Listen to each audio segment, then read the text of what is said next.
Thank you. All Yeah, right. man, I got you. What up, world? It's your boy Jeff, aka Cool Boy Jeff, right here. That's the only place you can find a wave. It's the Wave 804, back again with another video. And today, look, it's always good that you have one person that can be able to give flowers to another person because you see how hard they've been working very, very hard for a very long time now. So I've been giving flowers. I'm going to continue to give that throughout the rest of the year of 2024. So, Big Dog, I'm not going to say too much. I want you to let them know who you is real quick. Hey, what's going on, guys? It's your boy right here, Jiggy. Most of Mm-hmm. you people know me from the Instagram or social media at Jiggy M Official.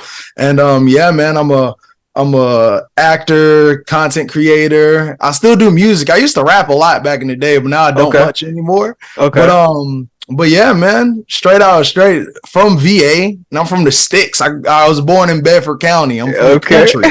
Now I'm here in the A. You already know how we get down. Uh-huh. Yes, sir, man. Hey, so again, I want to say thank you for being able to be a part of this right here. I love doing interviews because again, it's a way of therapy, communication, be able to let out a lot of stuff, you know what I'm saying? Because within your journey, you learned a lot, and then there's some things you can be able to give to other people. Yeah. But originally your upbringing, man, what was something that you can be able to tell us about, you know what I'm saying, when of course, where you from Virginia, and to get into the space where you started making videos and stuff like that. Yeah, bro. All right, so yeah, I'm straight up from the sticks. I'm from the country, and being over there, like not too many people do any entertainment. You feel what I'm saying? You Mm-hmm. hear a story about somebody who's did something, but they're not from the area. Mm-hmm. So I know that my cousins, Reuben Brown and Cornell Brown, so they both played in the league, Okay. and I remember that's all we wanted to do. We wanted to play in the league, but I Yeah. was trash at sports, bro. I'm talking about straight bacon, bro. Like You was I was that on bad?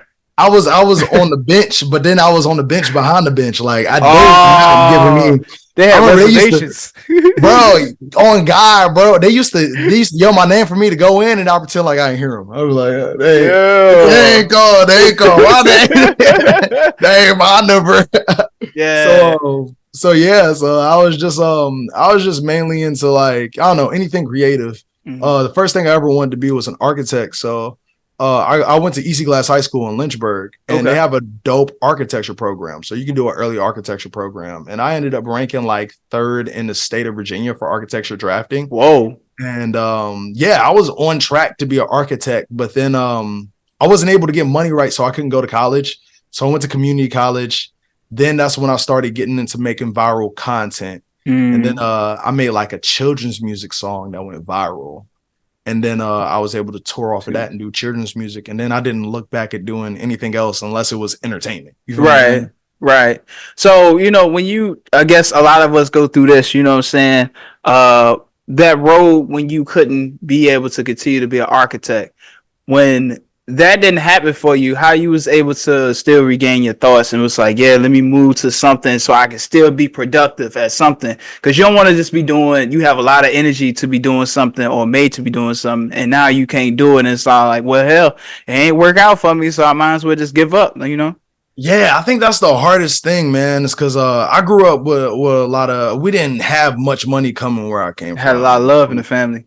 Yeah, and a lot of Yeah. people were from the streets. So I was Yeah. I ended up seeing a lot of like my family get locked up, but I Mm-hmm. always saw my mom pivot. She was able to Mm-hmm. pivot and take on the next job or pivot and do something else. So I always knew how to pivot, just like thanks to my family and my mom and everything. So Mm-hmm. like fortunately I was one of those dudes. I always wanted to be something, whether it was me being a football player, me being an architect, me one time I wanted to be a chef. Mm-hmm. So at the end of the day, even when stuff doesn't work out, I'm gonna pivot and I'm gonna find something to be. Right. So that's what I did. I just pivoted and I went to Full Sail University for like 6 months, like Okay. semesters, because I couldn't afford it. But they Right. give you like your whole entire like what you get a microphone, you get an interface, you get speakers, and like you get everything to do your in-home studio. So I Mm-hmm. dropped out and I was like, well, I just got to make some money off of what I got. Mm-hmm. And boom, that's what made me hit that pivot, do children's music. It's like this community market. They just wanted a song for their new campaign to reach like Section 8 kids. So Mm-hmm. they wanted a rap and a dance to it. So came up with the song. I produced the beat, rapped the song, came up with the edited the video, hired a choreographer and everything, and then did the social media marketing on it. So Sheesh. yeah, bro, like I was just, yeah, You get that shit working. out the mud. Yeah. It was working. So when you had that opportunity, did it kind of make you feel a whole lot better, even though that you didn't do what you really wanted to do, but you was kind of brought to something else based off like what you had, you know, you just ain't let it be there for no reason. You actually took what you had and utilized it, and then you came up and did this. So did that make you feel a whole lot better as far as like, yeah, it may not what I wanted to do didn't work out for me, but at least something that came to me, I'm actually doing good at it, so I might as well keep up with doing this. Yes, sir. And it's like a lot of it, I think a lot of it relies into like the what you believe in yourself. Like I always been one of those people, I'm like, I know I'm gonna figure it out. I Mm-hmm. don't know how it's gonna look. I know it may look terrible right now. I know shit may be fucked up, but I'm gonna find a way to make it happen. And I'm gonna find a way to just make something out of nothing. Right. So I mean, in those moments, it's hard. It's not easy, you feel what I'm saying? Especially when you try to do something for a consistent like 3 years, four True. years of your life, and it just don't work out. You know Yeah. what I'm saying? But Yeah. sometimes you just gotta trust the process and Yeah. just hop on whatever you did. I remember for that video, I only got paid like $500, and I don't think I even pocketed any of it. I was working at Target and my bills was paid, so I was able to just Sometimes that. that be the blessing within itself, bro. I'm not Mhm. even gonna hold you. Like, I mean, yeah, I want to do X, Y, and Z, get fresh, get some food or whatever, but you gotta take that money and put it to somewhere that you can still be able to do your shit again tomorrow. You know, if I get $200 and I see these fresh J's, but I know I need my lights to still be on, I can't do this. So Take I care of gotta the put my money lights. in my lights. Like, fuck Take the care of the shoes. lights, bro. Take Yeah. care of the lights, bro. And then it's like, I know with that, like my bills was paid, but I just wanted to make sure I paid everybody. So I ain't really walk away with That's money on that. respect. I did 300 for the video, 200 for the marketing. Okay. So I was able, and I had to cut costs. I had to edit it myself because like, Mm-hmm. well, was trying to charge me the whole 500 to do the video. And I was like, Mm-hmm. I can't do that, Yeah, yeah, buddy. But yeah. I was able to do that, take care of snacks for the day. And it was like a whole bunch of kids in the video. Mm-hmm. So take care of snacks for the day and then hire and then pay my choreographers because that was one of my homies. He a VA guy too. Wilbert Davis. He really from Maryland, but he stayed in the Berg. Right. And I was like, nah, I'm gonna get you paid too. So That's yeah. what's up, man. You Yeah. sound like a very unselfish guy. Now, with that, sometimes do you kind of battle with that within yourself? Like, it's certain things that you know for a fact that you deserve, but certain things that you had to, I guess, based off of morals and integrity, you take care of your people before you get to yourself. Do you ever kind of power trip because it's like, damn, I should have? Well, let me not say power trip, but you're just not selfish. You always want to take care of the people around you. Then it may be yourself or whatever the case may be, because it's given like a leader. I don't want to say boss, but it's given more so as a leader. How how attached do you have to be with yourself to still keep that idea, but still you still see the vision a long way? Because sometimes people feel like, oh no, this is all me. But you is more so as, okay, this is us. I see the vision, but I still gotta stay, focused because I can't be just power tripping over what I should have or taking from others. So how do you still stay like focused on that? I think that's a real good question. I feel like it's because I feel like I know a couple of that reminds me of content creators off rip who are like struggling right now is because they have that mentality like it's Right. me. And I don't know. I think it's the way that I grew up is because when you grow up without money, all you have is love, bro. Yeah. So like money, when you get enough of it, it's not like really a motivating factor. I've never been like a materialistic person or Mm-hmm. I'm not gonna say I've never been money motivated because I always get up and make money, Mm-hmm. but I value helping people out way more than helping myself out. And it got to the point, especially is because now I'm 28. So I've been doing just online internet content ever since I was like 17. Mm-hmm. And now I finally got to a point where I'm going into acting and I do modeling full time now. So now I can focus on social media. And now my numbers are starting to reflect all the 10 years of work I put in. Mm-hmm. But it's like, I was always a person that was like, I would get so invested in other people, Mm-hmm. and it get to the point where people like what piss me off is because they didn't see the version of themselves that I saw in them.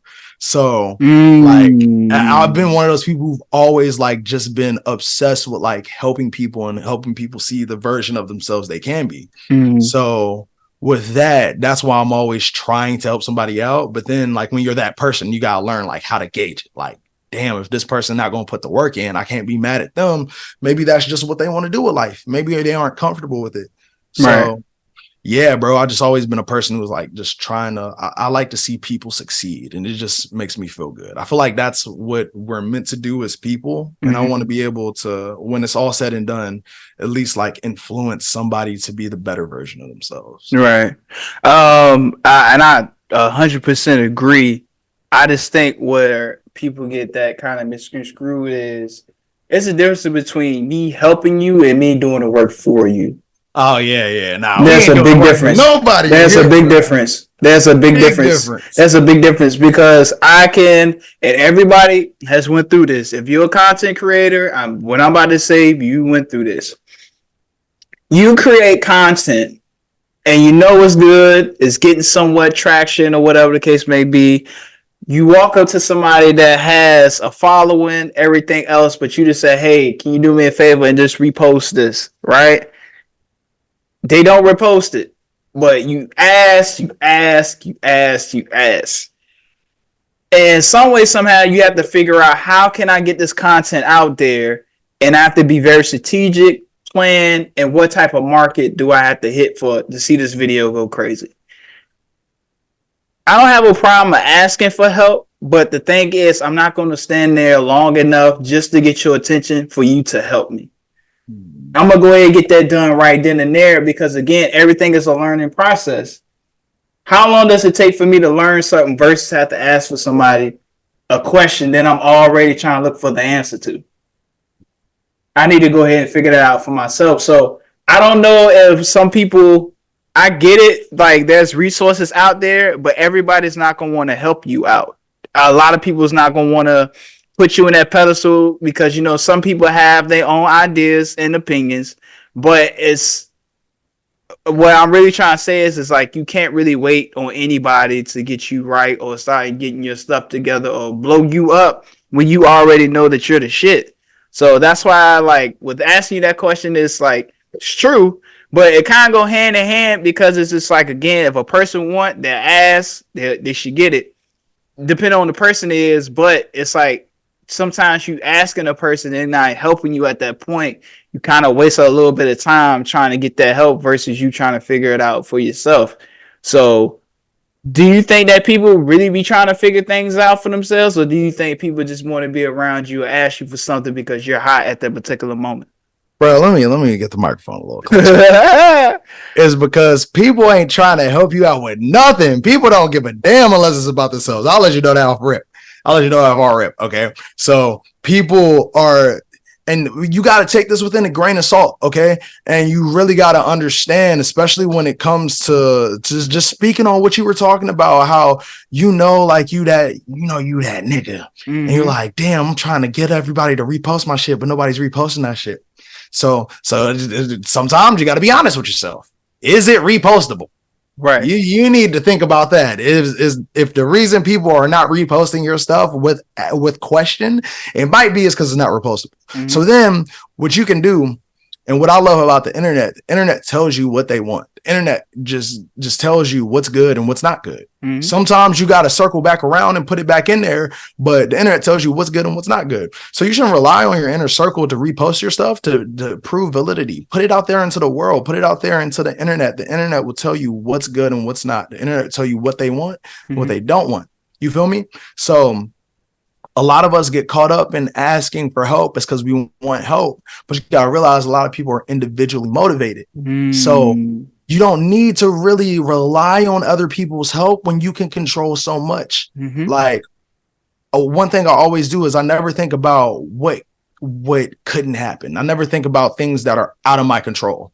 Like, all right, when it comes to this acting shit. So I just recently got off of a series for Tyler Perry, the new season of All the Queensmen. Okay, congrats, mind you, Thank you so much. It was a Congrats. day. It was a day shoot. It's actually very hilarious, bro. I end up getting knocked out by one of the main characters. I'm like this. I'm like this. I'm like this male stripper who has mental health issues and stuff. Uh-huh. It's super. It's very Tyler Perry. You feel what I'm saying?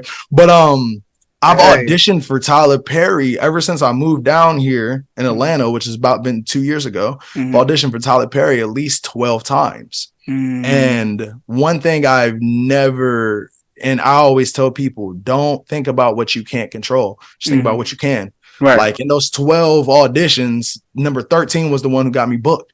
But what I did is I never thought about, oh, they haven't booked me. Oh, maybe I shouldn't do it again. It's like, what can I do to make sure I'm good? What can I Mm-hmm. do? So when I turn in this audition, they're like, boom, we want that. So Mm-hmm. you got to stop thinking about shit you can't control and start thinking about the stuff you can control. You feel me? Right. That's real shit, bro. Because a lot of times everybody always think about things that's not really important at that moment Yeah. instead of being happy about what they have. Because everybody's blessed with a gift. It's just up to you to recognize it. You know what I'm saying? Exactly. Stop thinking about the fact that you ain't got the high quality mic or a high quality computer. Legit, just figure out how to make your low quality stuff high quality. Like that's the easiest way. Like I low key hate getting new shit. I actually hate getting new technology, new stuff. It's because Mm-hmm. you have to like redo it, and it's like I like it when things are simple and plain Mm-hmm. and like you ever seen like the NPC pad that Kanye West uses Yeah, to make yeah, yeah, that yeah. shit old as dirt, bro. But it's like he Crazy. understands the process and he knows what he can control and he doesn't think about what he can't control. Just focus Mm-hmm. on what you have and make some shit out of it, bro. That's real About shit. That's real shit. If you don't use what you have, then how you think you're gonna get more after that? You know? I exactly. don't know how people do it, bro. But tell everybody as far as like your acting, you know what I'm saying, when you get into roles, you know, how is it trying to prepare yourself for these acting gigs, you know what I'm saying? Because I know you gotta take your mind and be somewhere else. So what's the process when you work on that, man? So acting is actually a little bit different. Mm-hmm. Okay. So I think especially within this day and age and with the acting that we're doing, the one thing that I always hear is authenticity is like a big thing. They Mm-hmm. want you to be authentic. They want to have an authentic character. They want a character that looks like he's been there before. Right. So it's very much a conundrum is because you're acting but you're so attached to who you are as a person Mm-hmm. that you end up becoming yourself in different circumstances. So it's like when it comes to preparation for roles, every time I look at a role, I just honestly tell myself, how would I be in this situation? Mm-hmm. Whether I'm a mentally disabled, a mentally fried male stripper who Right. can't take rejection, or I'm a drug dealer, or I'm a freaking a college kid. All I right. always just put myself in those shoes and then just authentically react to it. Mm-hmm. So I think a lot of people get acting misconstrued. It takes a while to understand that, is Mm-hmm. because you want to be Idris Elba, you want to be how Damson Idris was in Snowfall, you want to Right. be Right. motherfucking Jonathan Majors in Creed 3, Yeah. but Yeah. instead it's like, all right, so what if you were that character in their footsteps? Mm-hmm. Not let me try to imitate how he did it. Let me put myself in there and just give my authentic reaction to it. Mm-hmm. And then when you learn that, bro, it just is easy. Is because it gets to the point where I know now it's because there's a whole flood of things coming out. Mm-hmm. So you have to audition like 10 times a week. And you're doing 10 different scripts, 10 different type of things, 10 different type of vibes. Mm-hmm. And you don't have enough time to sit here and like really like, all right, cool. I gotta be like this person on this. I gotta do this like that. Like, nah, just root it in yourself, understand what you can do, go up to the table and do that. Mm-hmm. As simple. That's what's up, man. I like how you was really able to break that down for people to understand it. Because I mean, it may sound simple, but it's more of the work ethic that you had to put in. Basically, the whole overview of what you was just discussing, and that's really ill. So you coming from Virginia and you go all the way down into Atlanta. How was that process of setting up and knowing where you had to kind of leave your home to go somewhere else to really see if you was going to be able to float, my brother? Man, bro, I've been wanting to leave my home for the longest time, bro. For the longest time, You and bro, every other Virginia person here. like I everybody swear. know how it is in Virginia, bro. Even if you're in like Richmond or even if you're in Virginia Beach, you know how it is. It's like, Yes. damn, I need Yes. something else, bro. Yes. Yes. Like I need something bigger. It's because I feel like Virginia is a state that looks up to other states instead of being its own incubator. And I Mm. mean that just comes from more or less opportunities.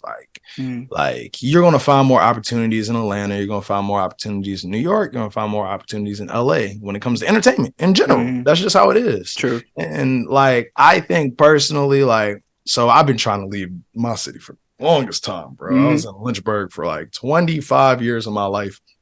So I ain't do nothing but just save up bread. It's because I used to work at a print factory. So Mm-hmm. I think from 19 to 25, I worked 6 years at a 9 to 5 at a print factory, printing off bills and shit, bro. Like being in one room. That was motivation as hell. Bro, oh my God, dog. I saved up my 401k and I Yeah. jetted out. The chance I got enough to make it happen. So Wow. then so moving down here, I originally did it for music. Like Mm-hmm. right after the pandemic, I stacked up my bread, and then I started getting into a lot of like songwriting and beat production and engineering. Mm-hmm. So I did trips to LA and New York, made my connections, and a lot of people I knew were moving down to Atlanta, so I Mm-hmm. had a place to sleep. I had a couch to hop on. So I just went straight there, and I dead ass just went for it, bro. I'm one of those people. I believe you grow to your surroundings, you evolve to your surroundings.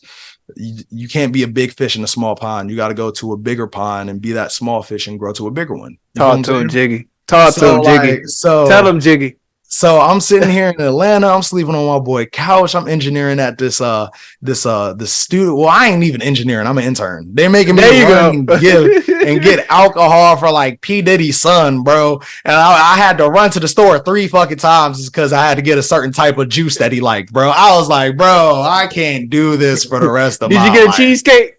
Is it, you see we seen bro. the Bad Boy joke when Diddy made him walk to the bridge to get a damn cheesecake. Did he make you go get a cheesecake too? You know what's the craziest part about the whole situation? What? Bro didn't even show up, bro. He didn't even show up to the studio. I'm glad he didn't show up to the studios because if they made me got a cheesecake, I quit. I quit like 3 times. But then it's like with interns, they don't be letting you quit. They be like, bro, you can just come back, bro. Yeah. Just come back, dog. Yeah. So then 2 months in, I ended up getting discovered by my talent agent, my current talent agent now. It's called Ursula Weedman Models and Talent.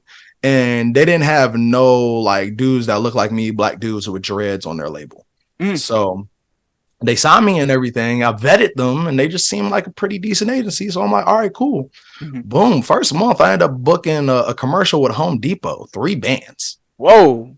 And I was like, wait, I was like, what? So then like for the past 2 years, especially last year, I've been able to do full-time book gigs, $2,000, $4,000, $5,000, commercial campaigns and everything. But we just recently went through a strike. So I was able to really like connect with some like casting directors for big like shows and stuff like that. So now this year is going to be like a lot of TV and film. And yeah, bro, that was the whole entire process of it. And I've always been one of those people.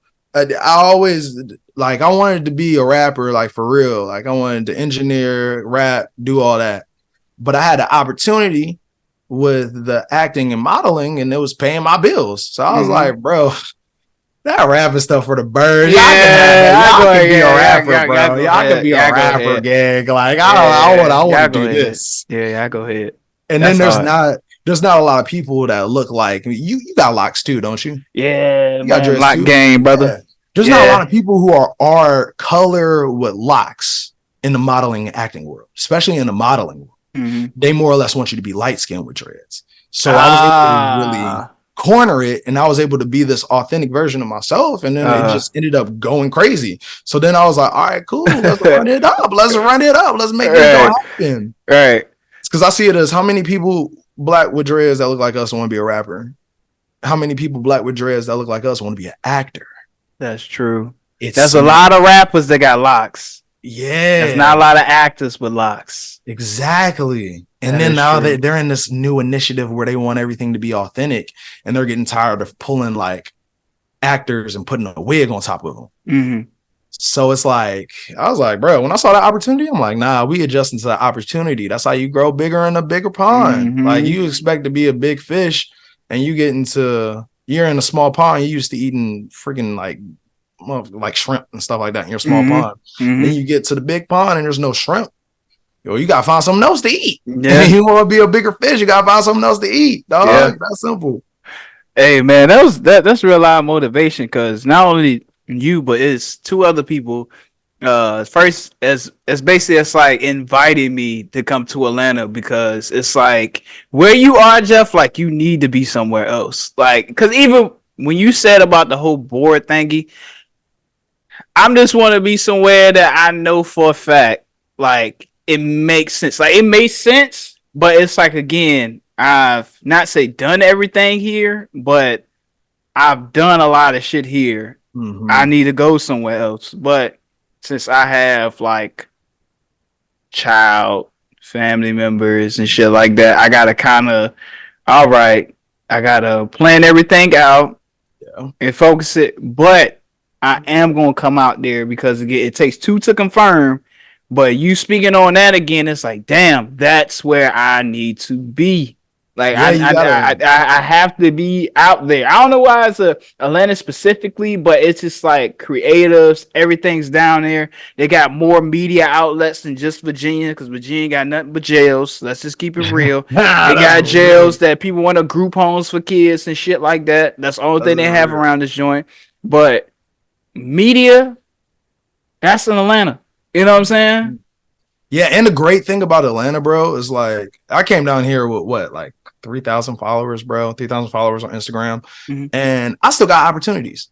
Like people in Atlanta will still like work with you as long as like your vibe is cool. And I feel like people down here, especially when you're starting out, it's a lot about vibe and it's a lot about Mm-hmm. people clicking with you and stuff like that. And I Mm-hmm. was fortunate enough to just be introduced to people who felt that same way.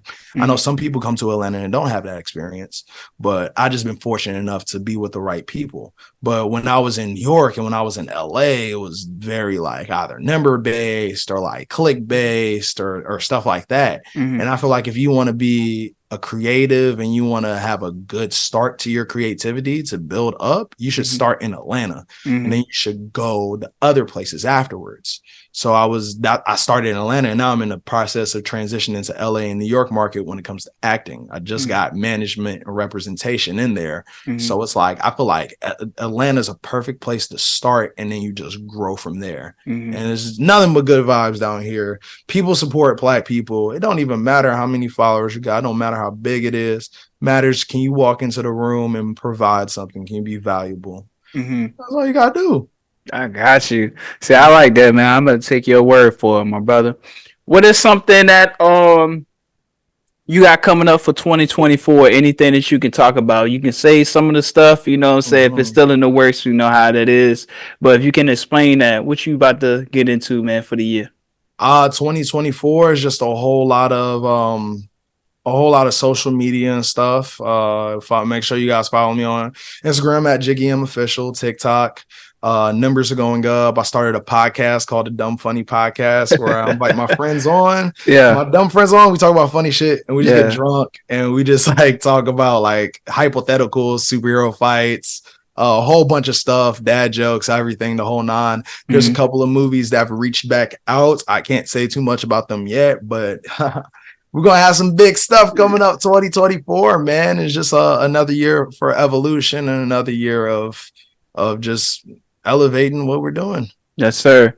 Is there anything that you can be able to let people know as far as like, you know, manifesting their dreams and just going forward and what things they need to do, you know, as far as themselves before they want to make big decisions when they want to travel and other places?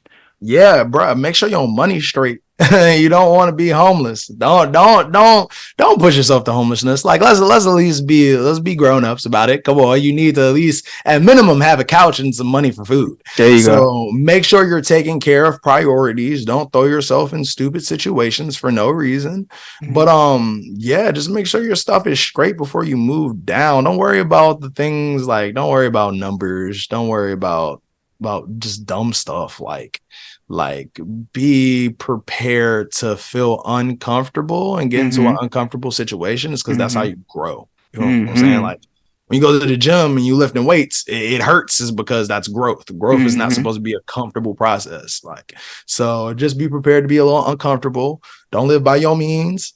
And if you got to go back home, go back home. Stack up your bread and get back is because I know so many people who went through. I ain't went through it. I ain't went broke. I ain't had to sleep on. I had to go back to Bible. Please, just give me 2 months. Just give me 2 months, and then boom, jet back out. So Mm-hmm. yeah, and don't be afraid of failure, man. You know, I mean, we all fail at the end of the day. Failure is an important part because that's how you learn. So Mm-hmm. invite everything, man. Be smart. There you go. Appreciate that, Jiggy, man. And then again, I take those words in consideration myself because I'm still getting myself there. But again, it'll be no information that I can't take that can be able to help myself. So I do appreciate myself and all those people that's watching as well. Thank you, my brother, for real. No problem. Thank you so much for inviting me onto your platform and everything, bro. And let me know when you come down to the A. You follow me on the gram. I'm gonna make Mm-hmm. sure I tap in with you and everything, and let me know when you come down to the A. So yeah, I got you, man. I'm gonna send you my contact information, man, as soon as we get finished with this joint. But again, brother, if you ever need anything, tap out, reach out to me, man. I'm gonna definitely be giving you a call when I touch down out there, bro. And let's run this bitch up, bro. I'm ready to go ahead, go crazy with it, man. you already know. You already know. Make it happen. Make it happen, dog. Yes, Yes, sir. sir, man. I appreciate it. Now, for everybody that's watched the interview, I appreciate y'all. Shout out to my boy Jiggy. Go ahead and follow his social media platforms so you can check out his content with the shit he doing his creating content and also movies, modeling and shit too. The boy got hella shit going on too. You know what I'm saying? So hey, Yeah, check I don't out get no all. sleep. I'll be working. I don't get no sleep. We work. Yeah, you see the bags though. My man said I don't get no sleep. Oh Everyone don't God, get bro. no sleep, man. But Oh look, God. man, I appreciate you, brother. I'm gonna go ahead and send all that stuff to you, man, and keep doing your thing, my guy. Yeah, it was a pleasure talking to you, bro. Catch you later, my guy. Bless, man. Till next time. All right, It's bro. the wave. Peace.